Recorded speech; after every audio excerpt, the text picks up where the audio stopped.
அதிக டிவிடெண்ட் தரக்கூடிய சூப்பரான 7 கம்பெனியை பற்றி பார்க்க போகிறோம். இந்த 7 கம்பெனியுமே பவர் செக்டரில் தான் இருக்காங்க. நிறைய கம்பெனி வருஷத்துக்கு 4ல் இருந்து 5 தடவை டிவிடெண்ட் வந்து கொடுத்துட்டு இருக்காங்க. அவங்க கொடுக்கக்கூடிய டிவிடெண்ட் அமௌண்ட்டும் வருஷம் அதிகமாகிட்டு இருக்காங்க. ஸ்டாக்கோட ப்ரைஸும் நல்ல க்ரோத்தில் இருந்துகிட்டு இருக்கு. ஒவ்வொரு கம்பெனி பார்க்கும்போது அதில் என்னென்ன அட்வான்டேஜ் இருக்குது, அதே மாதிரி டிவிடெண்ட்டுக்காக ஒரு ஸ்டாக்கை நம்ம வாங்கும் போது என்னென்ன ரேஷியோலாம் பார்க்கணும் அப்படிங்கிறதையும் இந்த வீடியோவில் வந்து சொல்லியிருக்கேன். அதே மாதிரி நிறைய ஐடியா வந்து இந்த வீடியோவில் வந்து சொல்லியிருக்கேன்.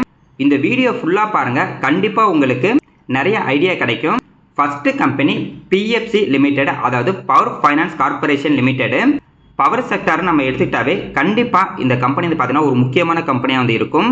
பவர் செக்டரை நம்ம ஏன் இப்போ சூஸ் பண்ணியிருக்கோன்னா, பவர் செக்டரை பொறுத்த வரைக்கும் கடைசி வரைக்கும் இருந்துக்கிட்டு தான் வந்து இருக்கும். அதாவது கடைசி வரைக்கும் நம்ம கரண்ட் வந்து யூஸ் பண்ணிட்டு தான் இருக்க போகிறோம். கரண்ட்டோட தேவை வந்து பார்த்தீங்கன்னா ரொம்ப அதிகமாகிட்டே இருக்குது. அதனால இந்த கம்பெனியோட க்ரோத்தும் ரொம்ப அதிகமாகிறதுக்கு வந்து பார்த்தீங்கன்னா நிறைய வாய்ப்பு இருக்குது. அதனால தான் நம்ம பவர் செக்டர் வந்து சூஸ் பண்ணியிருக்கோம். ஃபஸ்ட்டு இந்த கம்பெனியை பற்றி பார்த்தால, இந்த பிஎஃப்சி லிமிடெட் வந்து பார்த்தீங்கன்னா ஒரு ஃபைனான்ஸ் கம்பெனி. அதாவது பவர் செக்டரில் இருக்கக்கூடிய கம்பெனிக்கெலாம் ஃபைனான்ஸ் தரக்கூடிய கம்பெனி தான் இந்த கம்பெனி. இவங்க power generation project, transmission distribution, renewable energy, state electricity board, infrastructure and energy transition ப்ராஜெக்ட்க்கு தேவையான ஃபைனான்ஸ் வந்து பார்த்தீங்கன்னா இவங்க வந்து கொடுத்துட்டு இருக்காங்க. சிம்பிளாக சொல்லணும்னா, இப்போ ஒரு கம்பெனி பவர் ஜெனரேஷன் பண்ண போகிறாங்க அப்படின்னா அந்த கம்பெனிக்கு இவங்க வந்து பார்த்தீங்கன்னா ஃபைனான்ஸ் வந்து தருவாங்க. இவங்களுக்கு தேவையான பணத்தை bonds, bank loan, government backed borrowing, அதாவது கவர்மெண்ட் கிட்ட இருந்தும், அதுக்கப்புறம் வந்து பார்த்தீங்கன்னா டொமஸ்டிக் அண்ட் இன்டர்நேஷ்னல் டெப்ட் மார்க்கெட்டில் இருந்து இவங்களுக்கு தேவையான பணத்தை வாங்கி அதை வந்து பார்த்தீங்கன்னா அப்படியே கடன் வந்து கொடுத்துக்கிட்டு இருக்காங்க. இவங்களுக்கு அதிகப்படியான அமௌண்ட் வந்து பார்த்தீங்கன்னா வட்டியிலேருந்து வந்துகிட்டு இருக்கு. அதுக்கு அடுத்தது ப்ராசஸிங் ஃபீஸும் பண்ணிட்டு இருக்காங்க. அடுத்தது கன்சல்டன்சி அண்ட் அட்வைசரியும் பண்ணிட்டு இருக்காங்க. அதுக்கு அடுத்து வந்து பார்த்தீங்கன்னா இவங்களுக்கு சப்சிடிலாம் நிறைய இருக்குது. அதில் இன்வெஸ்ட்மெண்ட் பண்ணிட்டு இருக்காங்க. அதில் வந்து பார்த்தீங்கன்னா இவங்களுக்கு லாபம் கிடச்சிட்டு இருக்கு. எக்ஸாம்பிளுக்கு ஆர்இசி லிமிடெடு இவங்களோட சப்சிடரி தான். இப்போதைக்கு டேட்டா சென்டர், இவி வந்து பார்த்தீங்கன்னா வந்துகிட்டு இருக்கு. ரினியூவபிள் எனர்ஜி வந்து பார்த்தீங்கன்னா ரொம்ப ஃபோக்கஸில் இருக்குது. அதனால இந்த கம்பெனியோட க்ரோத் அப்படிங்கிறது ரொம்ப அதிகமாக வந்து இருக்கும். அடுத்தது இவங்களோட கீ ரேஷியோ வந்து பார்த்துடலாம். ஸ்டாக்கோட ப்ரைஸை பொறுத்த வரைக்கும் 461 ரூபாய்க்கு வந்து ட்ரேட் ஆகிட்டு இருக்கு. லாஸ்ட் 5 வருஷத்தில் 420% வந்து அதிகமாகிருக்கு. மார்க்கெட் கேப்பு 1,52,000 கோடிக்கு மேலே வந்து இருக்குது. ஸ்டாக்கோட பி ரேஷியோ பொறுத்த வரைக்கும் 6ல் வந்து இருக்காங்க. இதே மாதிரி இந்த ஸ்டாக்கோட ப்ரைஸ் கிட்டத்தட்ட 570 ரூபாய்க்கு மேலாம் போணுச்சு. இப்போ 460 ரூபாய்க்கு வந்து ட்ரேட் ஆகிட்டு இருக்கு. குறைஞ்சபட்சம் 330 ரூபா வரைக்கும் போணுச்சு. புக் வேல்யூ 385 ரூபாயிலேருந்து வந்து இருக்குது. டிவிடெண்ட் வந்து பார்த்தீங்கன்னா கிட்டத்தட்ட 3% வந்து பக்கத்தில் வந்து இருக்குது. இன்ட்ரின்சிக் வேல்யூ 888 ரூபாயில் வந்து இருக்குது. பிஇஜி ரேஷியோ 0.34 வந்து இருக்காங்க. சூப்பரான ஒரு இன்ட்ரின்சிக் வேல்யூ, நல்ல ஒரு பிஇஜி ரேஷியோ. அடுத்தது டிவிடெண்ட் பேட் ரேஷியோ வந்து பார்த்தீங்கன்னா 22.7% இருக்குது. நம்ம டிவிடெண்ட்டுக்காக ஒரு ஸ்டாக்கில் நம்ம முதலீடு பண்ணும்போது கண்டிப்பாக டிவிடெண்ட் பேட் ரேஷியோ வந்து பார்க்கணும். எக்ஸாம்பிளுக்கு இப்போ இந்த கம்பெனி டிவிடெண்ட் பேட் ரேஷியோ 22.7% வந்து இருக்குது. அப்படின்னா இவங்களுக்கு 100 ரூபாய் லாபம் கிடைக்குதுன்னா அதில் 22.70 நம்ம டிவிடெண்டாகவே வந்து தராங்க. அப்படி தரும்போது டிவிடெண்ட் ஈல்டு கிட்டத்தட்ட 3% மேலே இருக்குது. இந்த டிவிடெண்ட் பேட் ரேஷியோவை இன்னும் இவங்க வந்து அதிகமாக்கும் போது டிவிடெண்ட் ஈல்டு வந்து பார்த்தீங்கன்னா அதிகமாகும். ஒவ்வொரு கம்பெனியும் அவங்க வந்து பாலிசியில் வந்து மென்ஷன் பண்ணியிருப்பாங்க. அதாவது இந்த வருஷம் நாங்கள் எங்களோட டிவிடெண்ட் பாலிசி படி ஒரு 30% எங்களுக்கு எவ்வளோ லாபம் வருதோ அதுலேருந்து 30% வரைக்கும் நாங்கள் வந்து டிவிடெண்ட் வந்து கொடுக்க போகிறோம் அப்படின்ற மாதிரி சொல்லியிருப்பாங்க. அதான் வந்து பார்த்தீங்கன்னா டிவிடெண்ட் பேட் ரேஷியோ. முடிஞ்ச அளவுக்கு 60% கீழே டிவிடெண்ட் பேட் ரேஷியோ இருக்க மாதிரி நம்ம டிவிடெண்ட் ஸ்டாக்ல வந்து முதலீடு பண்ணலாம். அப்போ தான் அந்த டிவிடெண்ட் பேட் ரேஷியோவை 60%, 70%, 80% அப்படின்ற மாதிரி அதிகமாக்கும் போது நமக்கு டிவிடெண்ட் ஈல்டு வந்து பார்த்தீங்கன்னா ரொம்ப அதிகமாக வந்து கிடைக்கும். சேல்ஸ் growth 14% இருக்குது. ப்ராஃபிட் growth 13% வந்து இருக்குது. டெப்ட் ஈக்விட்டி 7.88 இருக்காங்க. இவங்க வந்து ஃபைனான்ஸ் கம்பெனி அப்படிங்கிறனால டெப்ட் ஈக்விட்டி கொஞ்சம் அதிகமாக தான் வந்து இருக்கும். ஏன்னா இவங்களே கடன் வாங்கி தான் கடன் கொடுக்குறாங்க. அதனால இது நார்மல் தான். ப்ரைஸ் டு புக் வேல்யூ பார்க்கும்போது 1.20 வந்து இருக்குது. ஓவரில் அந்த ரேஷியோ சூப்பரான ஒரு ரேஷியோ. இவங்களோட டிவிடெண்ட் வந்து பார்த்தலாம். டிவிடெண்ட்டை பொறுத்த வரைக்கும் வருஷத்துக்கு 5 தடவை டிவிடெண்ட் வந்து கொடுத்துட்டு இருக்காங்க. 2026 பிப்ரவரி மாதம், மார்ச் மாதம் டிவிடெண்ட் வந்து கொடுத்துருக்காங்க. அடுத்த டிவிடெண்ட் ஜூன், ஆகஸ்ட், நவம்பர் மாதம் வரதுக்கு நிறைய வாய்ப்பு இருக்குது. டோட்டலாக லாஸ்ட் ஒரு வருஷத்தில் ஒரு ஷேருக்கு 16 ரூபா 65 பைசா டிவிடெண்ட் வந்து கொடுத்துருக்காங்க. கரண்ட் ப்ரைஸ் வச்சு பார்க்கும்போது டிவிடெண்ட் ஈல்டு 3.6% பக்கத்தில் வந்து இருக்குது. சூப்பரான ஒரு டிவிடெண்ட் ஈல்டு. இன்னமும் வந்து பார்த்தீங்கன்னா இந்த டிவிடெண்ட் அமௌண்ட்டை வருஷம் அதிகமாகிட்டே வந்து இருக்காங்க. அடுத்தது இவங்க போனஸை பொறுத்த வரைக்கும் 2 தடவை வந்து கொடுத்துருக்காங்க. லாஸ்ட் 10 வருஷத்தில் 2016 1:1, அதாவது ஒரு ஷேர் நம்மகிட்ட இருந்துச்சுன்னா அவங்க ஒரு ஷேர் போனஸ் வந்து கொடுத்துருப்பாங்க. அடுத்தது 2023 1:4, அதாவது நம்மகிட்ட 4 ஷேர் இருந்துச்சுன்னா அவங்க ஒரு ஷேர் போனஸ் வந்து கொடுத்துருப்பாங்க. இந்த கம்பெனியை பொறுத்த வரைக்கும் சூப்பரான ஒரு கம்பெனி. நல்ல டீசெண்டான ஒரு டிவிடெண்ட்டை ப்ளஸ் ஸ்டாக்கோட ப்ரைஸ் வந்து பாருங்கள் நல்ல ஒரு குரூத்தில் வந்து இருக்குது. ஆர்இசி லிமிடெடு இவங்க வந்து பார்த்தீங்கன்னா ஃபைனான்ஸ் கம்பெனி தான். பவர் செக்டருக்கு வந்து ஃபைனான்ஸ் தான் கொடுத்துட்ருக்காங்க. இதுக்கு முன்னாடி பார்த்தா பிஎஃப்சி மாதிரியே தான் இந்த company bonds, bank loans, commercial borrowing, tax free bonds and டெப்ட் மார்க்கெட்டில் இருந்து இவங்களுக்கு தேவையான பணத்தை ரைஸ் பண்ணி அது வந்து பார்த்தீங்கன்னா லோனாக வந்து கொடுத்துக்கிட்டு இருக்காங்க. இவங்க கொடுக்கக்கூடிய லோனு பவர் ஜெனரேஷன் டிஸ்ட்ரிபியூஷனில் இருக்கக்கூடிய வேல்யூ செயின் ஃபுல்லாகவே இவங்க வந்து லோன் கொடுத்துட்ருக்காங்க. எக்ஸாம்பிளுக்கு இப்போ ஜெனரேஷன் வந்து பார்த்தா thermal, solar, hydro, nuclear power ஜெனரேஷனில் இருக்கக்கூடிய கம்பெனி எல்லாத்துக்கும் இவங்க லோன் கொடுத்துட்ருக்காங்க. அடுத்த டிரான்ஸ்மிஷன் பார்த்தா பவர் லைன்ஸு, சப்ஸ்டேஷனில் இருக்கக்கூடிய பிஸ்னஸ் இருக்கக்கூடிய கம்பெனிக்கு இவங்க வந்து கொடுத்துட்ருக்காங்க. அடுத்தது டிஸ்ட்ரிபியூஷன் வந்து பார்த்தீங்கன்னா டிஸ்காம், அப்கிரேட்ஸு, ஸ்மார்ட் மேட்டர்ஸில் இருக்கக்கூடிய கம்பெனிக்கெல்லாம் லோன் தராங்க. அடுத்து ரினியூபிள் எனர்ஜியில் வந்து பார்க்கும்போது சோலார் பேனலுக்கு, விண்டு ப்ராஜெக்ட் இருக்கக்கூடிய கம்பெனிக்கும் லோன் கொடுத்துட்ருக்காங்க. அடுத்தது எமர்ஜிங் எனர்ஜியில் வந்து பார்த்தீங்கன்னா EV infrastructure, battery storage, green hydrogen company எல்லாத்துக்கும் இவங்க வந்து லோன் வந்து கொடுத்துட்டு இருக்காங்க. இவங்களோட மெயின் பிஸ்னஸ் அதே மாதிரி வந்து பார்த்தீங்கன்னா மெயின் ரெவன்யூ எதுலேருந்து பார்த்தீங்கன்னா ஃபஸ்ட்டு இன்ட்ரெஸ்ட் இன்கமாக வந்துட்டு இருக்கு. அதாவது வட்டியிலேருந்து அதிகமாகவும் ப்ராசஸிங் ஃபீஸும், கன்சல்டன்சி அண்ட் ப்ராஜெக்ட் அப்ரைசல் ஃபீஸும் வந்துக்கிட்டு இருக்கு. இவங்க இப்போ வந்து பார்த்தீங்கன்னா இவங்களோட லோனை வந்து metro rail, roads and highways, airports, ports, railways, logistic infrastructure இருக்கக்கூடிய கம்பெனிக்கும் ஃபைனான்ஸ் கொடுக்குறதா வந்து பார்த்தீங்கன்னா எக்ஸ்பான்ஷன் வந்து பண்ணியிருக்காங்க. இது கண்டிப்பாக இந்த கம்பெனிக்கு வந்து ரொம்ப பாசிட்டிவாக இருக்கும். இதுக்கு முன்னாடி பார்த்த பிஎஃப்சியும் சரி, ஆர்இசி லிமிடெட் இது ரெண்டுமே வந்து பார்த்தீங்கன்னா இதே பிஸ்னஸில் இருந்தாலும் பிஎஃப்சி வந்து பார்த்தீங்கன்னா அந்த பவர் ஜெனரேஷன் டிஸ்ட்ரிபியூஷனில் இருக்கக்கூடிய கம்பெனிக்கு மட்டும்தான் லோன் வந்து கொடுத்துட்ருக்காங்க. இவங்க வந்து பார்த்தீங்கன்னா இருக்கக்கூடிய எங்கெங்கெல்லாம் இப்போ வந்து எலக்ட்ரிசிட்டி தேவைப்படுதோ அந்த எல்லா செக்டருக்கும் இவங்க வந்து லோன் கொடுக்க வந்து ஸ்டார்ட் பண்ணியிருக்காங்க. அதே மாதிரி இந்த கம்பெனியோட பேரட் கம்பெனி தான் வந்து பார்த்தீங்கன்னா பிஎஃப்சி லிமிடெட். இப்போ வந்து பார்த்தீங்கன்னா இந்த PFC limited plus REC limited ரெண்டுமே மெர்ஜர் பண்ணுறதுக்கான ஒரு பேச்சுவார்த்தை வந்து நடந்துட்டு இருக்கு. பார்க்கலாம் எப்போ மெர்ஜ் பண்ணுறாங்கன்னு. இப்போதைக்கு இந்த கம்பெனி வந்து பார்த்தீங்கன்னா வருஷத்துக்கு 5 தடவை வந்து டிவிடெண்ட் கொடுத்துட்ருக்காங்க. 2026 பொறுத்த வரைக்கும் பிப்ரவரி, மார்ச்சில் டிவிடெண்ட் வந்து கொடுத்துட்டாங்க. அடுத்த டிவிடெண்ட் ஆகஸ்ட் 2 தடவையும், அக்டோபர் மாதம் வரதுக்கு நிறைய வாய்ப்பு இருக்குது. வருஷத்துக்கு கிட்டத்தட்ட 5 தடவை வந்து பார்த்தீங்கன்னா டிவிடெண்ட் வந்து வரும். லாஸ்ட் ஒரு வருஷத்தில் ஒரு ஷேருக்கு 19 ரூபா 60 பைசா வந்து பார்த்தீங்கன்னா டிவிடெண்டாக வந்து கொடுத்துருக்காங்க. கரண்ட் ப்ரைஸ் வச்சு பார்க்கும்போது டிவிடெண்ட் ஈல்டு 5.5% வந்து இருக்குது. இவங்களும் போனஸ் 2 தடவை வந்து கொடுத்துருக்காங்க. 2014 1:1, அதாவது ஒரு ஷேர் நம்ம இருந்துச்சுன்னா அவங்க ஒரு ஷேர் போனஸாக கொடுத்துருப்பாங்க. அடுத்தது ஆகஸ்ட் 2022 வந்து பார்த்தீங்கன்னா 1:3, அதாவது நம்மகிட்ட 3 ஷேர் இருந்துச்சுன்னா அவங்க ஒரு ஷேர் வந்து போனஸ் வந்து கொடுத்துருப்பாங்க. இந்த கம்பெனி சூப்பரான ஒரு கம்பெனி. அதே மாதிரி இவங்களோட கீ ரேஷியோ வந்து பார்த்தீங்கன்னா கரண்ட் ப்ரைஸ் 359 ரூபாய்க்கு வந்து ட்ரேட் ஆகிட்டு இருக்கு. லாஸ்ட் 5 வருஷத்தில் 265% இந்த ஸ்டாக்கோட ப்ரைஸ் வந்து அதிகமாக இருக்குது. மார்க்கெட் கேப் 94,000 கோடிக்கு மேலே வந்து இருக்குது. ஸ்டாக்கோட பி ரேஷியோ கிட்டத்தட்ட 5.80 வந்து இருக்குது. இந்த கம்பெனி ஸ்டாக்கோட ப்ரைஸும் கிட்டத்தட்ட 600 ரூபாய்க்கு மேலே போயிட்டு இப்போ 360 ரூபாய்க்கு தான் ட்ரேட் ஆகிட்டு இருக்கு. புக் வேல்யூ 323 இருக்குது. டிவிடெண்ட் ஈல்டு முன்ன பார்த்த மாதிரி 5% வந்துருக்கு. ROC 9%, ROE 20%, ROIC 9.71%, OPM 95.7% இருக்குது. சூப்பரான பர்சன்டேஜ். இன்டென்சிக் வேல்யூ 613 இருக்குது. பேஜ் ரேஷியோ 0.43 இருக்குது. இவங்களோட டிவிடெண்ட் பே ரேஷியோ 30% வந்து இருக்குது. டெப்டி ஈக்விட்டி 6 வந்து இருக்காங்க. Sales growth 5.70%, profit growth 2.75%, price to book value பார்க்கும்போது 1.11 வந்து இருக்காங்க. ஓவராலாக இந்த ரேஷியோ வந்து பார்த்தீங்கன்னா சூப்பரான ஒரு ரேஷியோ. இன்டென்சிக் வேல்யூ ரொம்ப இந்த ஸ்டாக்கோட ப்ரைஸ் வந்து கம்மியாக தான் வந்து இருக்குது. அடுத்தது power grid corporation of India limited. இவங்க லார்ஜஸ்ட் எலக்ட்ரிக் பவர் டிரான்ஸ்மிஷன் கம்பெனியாக வந்து இருக்காங்க நம்ம இந்தியாவில். அதாவது கரண்ட் வந்து ஒரு இடத்துலேருந்து இன்னொரு இடத்துக்கு டிரான்ஸ்மிஷன் பண்ணுறது தான் இவங்களோட work. High voltage electricity transmission lines இவங்ககிட்ட வந்து இருக்குது. அதாவது இவங்களோட ஒர்க்கு பவர் பிளான்ட்டில் இருந்து பார்த்தீங்கன்னா ஸ்டேட்டுக்கும் பெரிய பெரிய இண்டஸ்ட்ரீஸ், அதுக்கப்புறம் பார்த்தீங்கன்னா டிஸ்ட்ரிபியூஷன் கம்பெனிக்கும் இவங்க டிரான்ஸ்மிஷன் வந்து பண்ணிக்கிட்டு இருக்காங்க. இந்த டிரான்ஸ்மிஷன் மட்டும் இல்லாமல் இவங்க பார்த்தீங்கன்னா கன்சல்டன்சி சர்வீஸ் வந்து பண்ணிகிட்டு இருக்காங்க. இன்ஜினியரிங் ப்ராஜெக்ட் மேனேஜ்மெண்ட் வந்து பண்ணிகிட்டு இருக்காங்க. இந்த கம்பெனி இந்த டிரான்ஸ்மிஷன் நெட்வொர்க்கை பொறுத்த வரைக்கும் மோனோபோலியாக வந்து இருக்காங்க. இப்போ சோலார் அண்ட் விண்ட் எனர்ஜி வந்து பார்த்தீங்கன்னா நல்ல ஒரு குரோத்தில் இருக்குது. அதுவும் இல்லாமல் எலக்ட்ரிசிட்டி டிமாண்ட் அதிகமாகிட்டு இருக்குது. இவி இன்ஃப்ராஸ்ட்ரக்சரும் அதிகமாகிட்டு இருக்குது. டேட்டா சென்டர், இண்டஸ்ட்ரியல் எக்ஸ்பென்ஷன் இந்த மாதிரிலாம் நடக்கிறனால இந்த கம்பெனிக்கெலாம் வந்து பார்த்தீங்கன்னா ரொம்ப பாசிட்டிவாக வந்து இருக்கும். இவங்களை பொறுத்த வரைக்கும் ரெகுலர் இன்கம் வந்துகிட்டே இருக்கும். ஏன்னா இவங்க டிரான்ஸ்மிஷனில் இருக்கனால ஒரு யூனிட்டுக்கு இவ்வளவு அப்படின்ற மாதிரி இவங்களுக்கு அமௌண்ட் வந்துகிட்டே இருக்கும். அந்த கரண்ட்டு எதில் தயாரிச்சா என்ன, அதை கோலில் தயாரிச்சா என்ன, சோலாரு, விண்டு, அதுக்கப்புறம் பார்த்தீங்கன்னா வாட்டரில் தயாரித்தாலுமே இவங்க வந்து பார்த்தீங்கன்னா ஒரு இடத்துல ஒரு இடத்துல டிரான்ஸ்மிஷன் பண்ணுறனால கண்டிப்பாக இவங்களுக்கு அதிகமான லாபம் அப்படின்னு வரும். அதே மாதிரி உங்கள் க்ரோத் வந்து பார்த்தீங்கன்னா ஸ்டேபிளாக வந்து இருந்துகிட்டே தான் வந்து இருக்கும். சூப்பரான ஒரு கம்பெனி. கரண்ட் ப்ரைஸ் 313 ரூபாய்க்கு வந்து ட்ரேட் ஆகிட்டு இருக்கு. லாஸ்ட் 5 வருஷத்தில் 160% இந்த ஸ்டாக்கோட ப்ரைஸ் பார்த்தீங்கன்னா இன்க்ரீஸ் வந்து ஆயிருக்கு.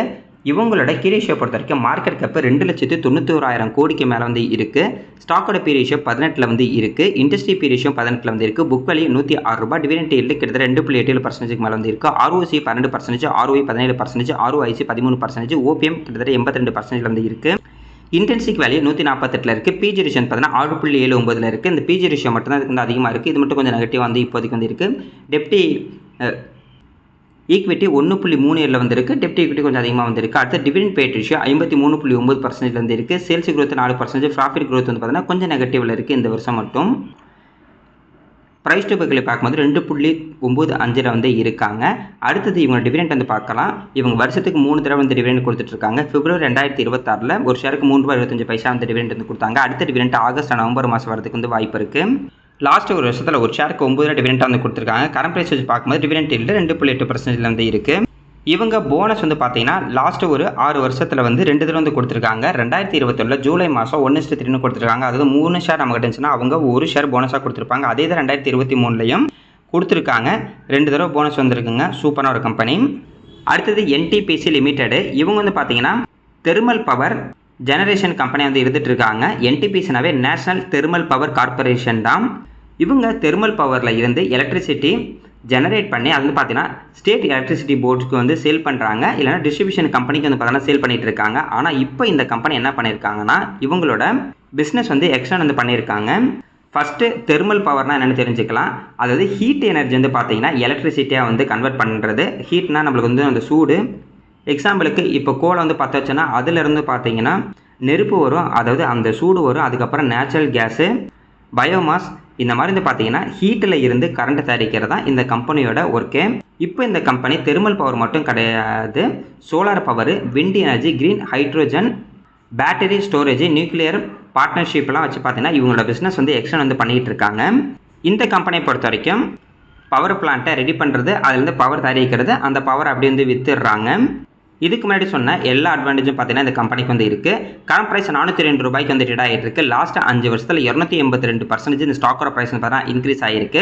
மார்க்கெட் கேப்பை பொறுத்த வரைக்கும் 3,89,000 கோடிக்கு மேலே வந்து இருக்குது. ஸ்டாக்கோட பி ரேஷியோ 16 வந்து இருக்குது. இண்டஸ்ட்ரி பி ரேஷியோ 31 இருக்குது. Book value 198. டிவிடெண்ட் ஈல்டு கிட்டத்தட்ட 2% வந்து இருக்குது. ROC 10%, ROE 13%, ROIC 12.9%, OPM 29.2% வந்து இருக்குது. Intrinsic value 221. பிஜி ரேஷியோ 1.44 வந்து இருக்காங்க. டிவிடெண்ட் பேட் ரேஷியோ 34.6%, டெப்ட் equity 1.33. Price to book value பார்க்கும்போது 2 வந்து இருக்காங்க.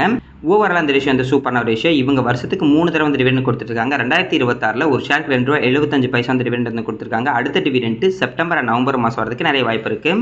லாஸ்ட் ஒரு வருஷத்தில் ஒரு ஷேருக்கு ₹8.85 டிவிடெண்டாக கொடுத்துருக்காங்க. அதே மாதிரி போனஸை பொறுத்த வரைக்கும் 2019 1:5 அப்படிங்கிற போனஸ் கொடுத்துருக்காங்க. அதாவது 5 ஷேர் நம்மகிட்ட இருந்துச்சுன்னா அவங்க 1 ஷேர் போனஸை வந்து கொடுத்துருப்பாங்க. NHPC limited national hydro electric power corporation. அதாவது இவங்க வந்து பார்த்தீங்கன்னா கரண்ட் வந்து தயாரிச்சிட்டு இருக்காங்க. இவங்க கரண்ட் வந்து பார்த்தீங்கன்னா வாட்டர்லேருந்து தயாரிச்சிட்டு இருக்காங்க. அதாவது ஒரு வாட்டர் வந்து ஃபோர்ஸாக மூவ் ஆகும்போது அதிலிருந்து கரண்ட் வந்து தயாரிக்கலாம். அந்த பிஸ்னஸ் தான் வந்து பண்ணிட்டு இருக்காங்க. இவங்க ஹைட்ரோ பவர் மட்டும் கிடையாது, சோலார் பவர், விண்டு பவர் பண்ணிட்டு தான் இருக்காங்க. ஆனால் விண்டு பவரை பொறுத்த வரைக்கும் இப்போ ரொம்ப கம்மியாக தான் பண்ணிகிட்டு இருக்காங்க. ஆனால் இவங்களோட மெயின் பிஸ்னஸ் வந்து பார்த்தீங்கன்னா ஹைட்ரோ பவர் தான். அதாவது வாட்டர்லேருந்து கரண்ட் தயாரிக்கிறது தான் இவங்க பிஸ்னஸ். எப்படி பண்ணுறாங்க அப்படின்னா இப்போ பெரிய பெரிய டேம் வந்து பார்த்தீங்கன்னா இன்வெஸ்ட்மெண்ட் வந்து பண்ணுவாங்க. அது பெரிய பெரிய டேமை கட்டினதுக்கப்புறம் அதுலேருந்து பார்த்தீங்கன்னா கரண்ட் வந்து தயாரிச்சிட்டு இருப்பாங்க. எங்கெல்லாம் தண்ணி வந்து தேக்கி வச்சு அது வந்து பார்த்தீங்கன்னா அப்படியே ஃப்ளோ கொண்டு வர முடியுமோ அங்கெல்லாம் இவங்க வந்து இன்வெஸ்ட்மெண்ட் வந்து பண்ணிகிட்டு இருப்பாங்க. இவங்களோட பெரிய ப்ளஸ் பாயிண்ட் என்ன அப்படின்னா ஒரு தடவை இவங்களோட ப்ராஜெக்ட் வந்து ஸ்டார்ட் பண்ணிட்டு அமௌண்ட் வர ஆரம்பிச்சதுன்னா ரொம்ப வருஷத்துக்கு வந்து பார்த்தீங்கன்னா இவங்களுக்கு அமௌண்ட் வந்துட்டு இருக்கு. எக்ஸாம்பிளுக்கு இப்போ ஒரு டேம் வந்து கன்ஸ்ட்ரக்ஷன் பண்ணுறாங்க.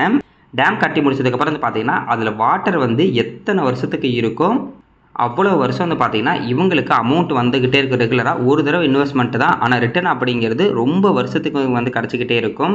எக்ஸாம்பிளுக்கு இப்போ மேட்டூர் டேமில் வந்து பார்த்தீங்கன்னா ரொம்ப வருஷத்துக்கு முன்னால் வந்து கட்டியிருப்பாங்க. இப்போ வரைக்கும் பார்த்தீங்கன்னா அந்த மேட்டூர் டேமில் இருந்து கரண்ட் வந்து தயாரிச்சுக்கிட்டு தான் இருப்பாங்க. இவங்களுக்கான ரிஸ்க் அப்படின்னு வந்து பார்த்தீங்கன்னா காசு வந்து ரொம்ப அதிகமாக வந்து தேவைப்படும். ஏன்னா ஒரு டேம் கட்டுறதுக்கு அதிகப்படியான காசு வந்து தேவைப்படும். அதுக்கு அடுத்தது பார்த்தீங்கன்னா இப்போ வந்து தண்ணி வந்து அந்த டேமில் இல்லை அப்படின்னாலும் இவங்களுக்கு வந்து பார்த்தீங்கன்னா கொஞ்சம் ரிஸ்க் வந்து அதிகம் தான். கரண்ட் ப்ரைஸ் ₹80 வந்து ட்ரேட் ஆகிட்டு இருக்கு. லாஸ்ட் 5 வருஷத்தில் 230% இந்த ஸ்டாக்கோட ப்ரைஸ் வந்து பார்த்தீங்கன்னா அதிகமாக இருக்குது. அடுத்தது இவங்களோட மார்க்கெட் கேப்பு 81,000 கோடிக்கு மேலே வந்து இருக்குது. கிட்டத்தட்ட இந்த ஸ்டாக்கோட ப்ரைஸ் ₹110 மேலாம் போணுச்சு. இப்போ வந்து ₹80 தான் ட்ரேட் ஆகிட்டு இருக்கு. ஸ்டாக்கோட பி ரேஷியோ 25 இருக்குது. இண்டஸ்ட்ரி பி ரேஷியோ 31 இருக்குது. Book value 41. டிவிடெண்ட் ஈல்டு 2.36% வந்து இருக்குது. ROC 7.42%, ROE 7.53%, ROIC 18.4%, OPM 46% வந்து இருக்குது. இன்டென்சிக் வேல்யூ ₹32 வந்து இருக்காங்க. பிஜி ரேஷியோ வந்து பார்த்தீங்கன்னா நெகட்டிவ்ல வந்து இருக்குது 8.95. இதுவும் வந்து நெகட்டிவாக வந்து இருக்கும். டிவிடெண்ட் பேட் ரேஷியோ 63%, டெப்ட் ஈக்விட்டி 1.09 வந்து இருக்குது. ப்ரைஸ் டு புக் வேல்யூ பார்க்கும்போது 1.97 வந்து இருக்குது. இவங்க வருஷத்துக்கு 2 தடவை வந்து டிவிடெண்ட் வந்து கொடுத்துட்டு இருக்காங்க. பிப்ரவரி மாதம், ஆகஸ்ட் மாதம். 2026 ஒரு ஷேருக்கு ₹1.40 டிவிடெண்டாக கொடுத்துருக்காங்க. அடுத்த டிவிடெண்ட் வந்து பார்த்தீங்கன்னா ஆகஸ்ட் மாதம் வரதுக்கு நிறைய வாய்ப்பு இருக்குது. அடுத்த company PG InvIT power grid infrastructure investment trust. இந்த கம்பெனி பார்த்தீங்கன்னா ஒரு ட்ரஸ்ட் தான். அதாவது இந்த கம்பெனிகிட்ட பார்த்தீங்கன்னா நிறைய அசெட் வந்து இருக்கும். அந்த அசெட்டை லீஸுக்கு கொடுத்து இல்லைனா வாடகைக்கு கொடுத்து வந்து பார்த்தீங்கன்னா இவங்களுக்கான இன்கம் வந்து ஜெனரேஷன் வந்து பண்ணிட்டு இருக்காங்க. எக்ஸாம்பிளுக்கு இந்த பிஜி இன்வெர்ட் வந்து பார்த்தீங்கன்னா நிறைய டிரான்ஸ்மிஷன் லைன்ஸ் வந்து இருக்குது. இவங்களும் பவர் ஜெனரேஷன் டிஸ்ட்ரிபியூஷனில் இருக்கக்கூடிய அசெட் தான் வந்து மெயின்டைன் வந்து பண்ணிட்டு இருக்காங்க. டிரான்ஸ்மிஷன் லைன்ஸ் இவங்ககிட்ட அதிகமாக இருக்குது. கிரிட் இன்ஃப்ராஸ்ட்ரக்சர் ப்ராஜெக்ட் இவங்க வந்து பண்ணிட்டு இருக்காங்க. அதாவது இந்த கம்பெனி வந்து பார்த்தீங்கன்னா இதுக்கு முன்னாடி பார்த்தா பவர் கிரிட் கம்பெனி கிட்ட என்னென்ன ப்ராஜெக்ட் இருந்துச்சோ அது எல்லாமே வந்து பார்த்தீங்கன்னா இந்த கம்பெனி அசெட்டாக வந்து மாற்றிருக்காங்க. இதனால இவங்களுக்கான இன்கம் அப்படின்னு பார்த்தீங்கன்னா ரெகுலராக வந்துகிட்டு இருக்கும். எக்ஸாம்பிளுக்கு இப்போ வந்து இவங்க பவர் டிரான்ஸ்மிஷனில் இருக்கனால ஒரு இடத்துலேருந்து இன்னொரு இடத்துக்கு பவரை வந்து டிரான்ஸ்மிட் பண்ணும்போது ஒரு யூனிட்டுக்கு இவ்வளவு எங்களுக்கு கமிஷன் கொடுத்துருங்க, இல்லைனா எங்களுக்கு வட்டி கொடுங்க அப்படின்ற மாதிரி கேட்பாங்க. அதில் தான் இவங்களுக்கு அதிகப்படியான ப்ராஃபிட் அப்படிங்கிறது அதாவது கிடச்சிக்கிட்டு வந்து இருக்குது. இந்தியன் ரூல்ஸ் படி இந்த மாதிரி ட்ரஸ்ட் வந்து பார்த்தீங்கன்னா இவங்களுக்கு வரக்கூடிய லாபத்திலேருந்து 90லேருந்து 95% நம்மளுக்கு டிவிடெண்டாக வந்து பார்த்தீங்கன்னா டிஸ்ட்ரிபியூஷன் வந்து பண்ணிடுவாங்க. இந்த கம்பெனிலேருந்து நமக்கு அதிகப்படியாக டிவிடெண்ட் வேணும் அப்படின்னா வந்து பார்த்தீங்கன்னா இந்த கம்பெனி அதிகப்படியான அசெட் வந்து அக்யூர் வந்து பண்ணால் எந்த அளவுக்கு இந்த கம்பெனி வந்து அதிகப்படியான அசெட் வந்து அக்யூர் பண்ணுறாங்களோ அந்த அளவுக்கு நம்மளுக்கு டிவிடெண்ட் ரிட்டர்ன் வந்து பார்த்தீங்கன்னா அதிகமாக வந்து கிடைக்கும். கரண்ட் ப்ரைஸ் ₹93 வந்து ரிட்டர்ட் ஆகிட்டு இருக்கு. இவங்க லிஸ்டானது இப்போ வரைக்கும் 9% நெகட்டிவ் ரிட்டர்ன் தான் வந்து கொடுத்துருக்காங்க. கிட்டத்தட்ட ₹100 லிஸ்ட் ஆனிச்சு. இப்போ ₹93 தான் இருக்குது. 2021 வந்து பார்த்தீங்கன்னா ₹100 தான் இருந்தது. அதுக்கு அடுத்தது கிட்டத்தட்ட ₹140 வரைக்கும் போனாங்க. அதுக்கப்புறம் கீழே வந்து பார்த்தீங்கன்னா ₹76.75 வரைக்கும் போனாங்க. இப்போ ₹93 வந்து ரிட்டர்ட் ஆகிட்டு இருக்கு. வருஷத்துக்கு இவங்க 4 தடவை டிவிடெண்ட் கொடுத்துட்டு இருக்காங்க. ஒவ்வொரு குவார்ட்டர் வந்து பார்த்தீங்கன்னா ₹3 வந்து டிவிடெண்ட் வந்து கொடுத்துட்டு இருக்காங்க. டோட்டலாக பார்க்கும்போது ₹12 வந்து டிவிடெண்ட் வந்து கொடுத்துட்டு இருக்காங்க. எப்படி பார்த்தாலும் டிவிடெண்ட் எல்லை கிட்டத்தட்ட 13% பக்கத்தில் இருக்குது. இப்போ ₹100 வாங்கியிருந்தா கூட இவங்க ஒரு வருஷத்துக்கு ₹12 டிவிடெண்ட் கொடுக்கறனால டிவிடெண்ட் எல்லை கிட்டத்தட்ட 12% வந்து இருக்கும். அதனால் இப்போதைக்கு வந்து பார்த்தீங்கன்னா இந்த ஸ்டாக்கோட ப்ரைஸ் வந்து லாஸ்ட்டில் 9% இருந்தாலும் லாஸ்ட் ஒரு 5-6 வருஷத்தில் அவங்க போட்ட அமௌண்ட்டில் இருந்து கிட்டத்தட்ட ஒரு 50% டிவிடெண்டாகவே இந்நேரம் அவங்களுக்கு கிடச்சிருக்கும். டிவிடெண்ட் ஈல்டு கிட்டத்தட்ட 12% வச்சுக்கிட்டாலும் ஸ்டாக்கோட ப்ரைஸ் வருஷத்துக்கு ஒரு 3% நம்மளுக்கு ரிட்டர்ன் கொடுத்தாலும் டோட்டலாக வந்து பார்த்தீங்கன்னா 15% இந்த கம்பெனி நம்மளுக்கு வந்து ரிட்டர்ன் கொடுக்குறதா வந்து வச்சுக்கலாம். அடுத்த கம்பெனி இதே ட்ரஸ்ட்டில் இருக்கக்கூடிய இண்டி கிரிட் இன்ஃப்ராஸ்ட்ரக்சர் ட்ரஸ்ட் தான். இவங்களும் பவர் டிரான்ஸ்மிஷனில் தான் இருக்காங்க. இந்த கம்பெனி வந்து பார்த்தீங்கன்னா ஸ்டெர்லைட் பவர் டிரான்ஸ்மிஷன் லிமிடெட் தான் ஸ்பான்சராக வந்து இருக்காங்க. இந்த கம்பெனி வந்து பார்த்தீங்கன்னா சேம் அதே பிஸ்னஸ் தான் பண்ணிட்டு இருக்காங்க. ஹை வோல்டேஜ் டிரான்ஸ்மிஷன் லைன் இவங்ககிட்ட இருக்குது, சப்ஸ்டேஷன்ஸ் இருக்குது, சோலார் எனர்ஜி அசெட் இருக்காங்க, பேட்டரி எனர்ஜி ஸ்டோரேஜ் சிஸ்டமே இவங்ககிட்ட வந்து இருக்குது. இப்போ வந்து பார்த்தீங்கன்னா இவங்க வந்து எக்ஸ்பான்ஷன் வந்து பண்ணிட்டு இருக்காங்க. இந்த பேட்டரி எனர்ஜி ஸ்டோரேஜ் சிஸ்டமில் இவங்களோட பிஸ்னஸ் மாடலை பொறுத்த வரைக்கும் இன்ஃப்ராஸ்ட்ரக்சர் ப்ராஜெக்ட் வந்து பார்த்தீங்கன்னா அக்யூர் பண்ணுறது, அது அப்படியே வந்து பார்த்தீங்கன்னா வாடகை கொடுக்குறது தான். இந்த கம்பெனி எந்த அளவுக்கு புது அசெட் வந்து அக்யூர் பண்ணுறாங்களோ அந்த அளவுக்கு நமக்கு டிவிடெண்ட் இன்கம் வந்து பார்த்தீங்கன்னா அதிகமாக வந்து கிடைக்கும். கரண்ட் ப்ரைஸ் ₹174 வந்து ரிட்டர்ட் ஆகிட்டு இருக்கு. லாஸ்ட் 5 வருஷத்தில் ஸ்டாக்கோட ப்ரைஸ் 37% பார்த்தீங்கன்னா அதிகமாக இருக்குது. இவங்களும் வருஷத்துக்கு 4 தடவை டிவிடெண்ட் வந்து கொடுத்துட்டு இருக்காங்க. 2வது மாதம், 11வது மாதம், 5வது மாதம், 7வது மாதம். லாஸ்ட் ஒரு வருஷத்தில் ஒரு ஷேருக்கு ₹16.10 டிவிடெண்டாக கொடுத்துருக்காங்க. கரண்ட் ப்ரைஸ் வச்சு பார்க்கும்போது டிவிடெண்ட் ஈல்டு கிட்டத்தட்ட 9% வந்து இருக்குது. இந்த கம்பெனி சரி, இதுக்கு முன்னாடி பார்த்த கம்பெனி சரி, இவங்க டிவிடெண்ட் அமௌண்ட் பார்த்தீங்கன்னா டாக்ஸபிள் இன்கமாக தான் இருக்கும். நம்ம டாக்ஸஸ் லாபுக்குள்ளே தான் வரும். இவங்க கொடுக்கும்போது வந்து பார்த்தீங்கன்னா ஒரு 10% வந்து டிடிஎஸ் வந்து பிடிச்சிக்குவாங்க. அது நம்ம வந்து பார்த்தீங்கன்னா எந்த டாக்ஸ் லாபில் இருக்குமோ அதுக்கேற்ற மாதிரி எல்லாமே வந்து மாறும். இங்கே பார்த்த 7 கம்பெனி வந்து பார்த்தீங்கன்னா சூப்பரான ஒரு கம்பெனி தான். இந்த 7 கம்பெனி பவர் செக்டரில் தான் வந்து இருக்காங்க. பவர் செக்டரை பொறுத்த வரைக்கும் எப்பயுமே க்ரோத்தில் இருக்கும். எப்பயுமே நம்ம வந்து யூஸ் பண்ணிட்டு தான் வந்து இருப்போம். இந்த மாதிரி நிறைய கம்பெனி இருக்குது. நம்ம அடுத்தடுத்த வீடியோவில் வந்து பார்க்கலாம்.